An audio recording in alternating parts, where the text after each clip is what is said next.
Good morning. It is Monday, April 28th, 2025. I'm back here for another daily shakeup. Had a few days off. I was up in Michigan leading another Mankind Project men's weekend, and something struck me over the weekend. And I'm going to call it a form of really subtle or surreptitious victimhood that looks like the opposite, but it's actually a form of victimhood, or at a minimum, hiding from some important internal work. And here's the context. If I told you, if I said to you, I don't want to blame someone else for where I'm at in my life. I want to take responsibility for where I am in my life. And I'm not going to blame someone else, which in this context means I'm not going to look at my past, my childhood, things that happened to me. I'm going to take responsibility. Now, that seems like the opposite of victimhood, doesn't it?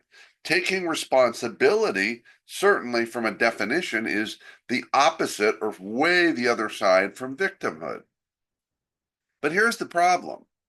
What if me saying I want to take responsibility, I'm not going to blame others, is a way to avoid doing some inside work, some personal growth work about whatever happened in the past. And it might relate to people.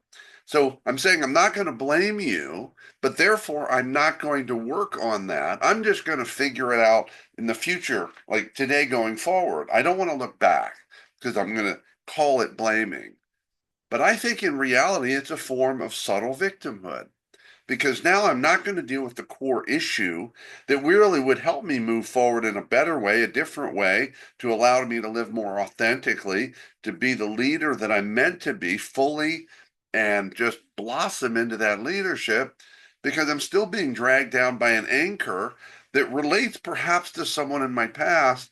But I'm saying I don't want to blame them, but by saying I'm not going to blame them, I'm choosing not to look at it and work on it. See, there's two different things. Blaming someone is saying someone did something and I'm this way because of them, and I'm going to stay where I am and it's their fault. That's blaming. But just getting honest about things that happened in our past, realizing the messages we took on from those experiences, and doing what we can to set aside those messages today and going forward, that's taking real responsibility. That's driving change in our own lives from the inside out. That's what a true victor is. Think about it. Love to know your thoughts. Share it, comment, and of course, likes are always welcome. Have a fabulous Monday.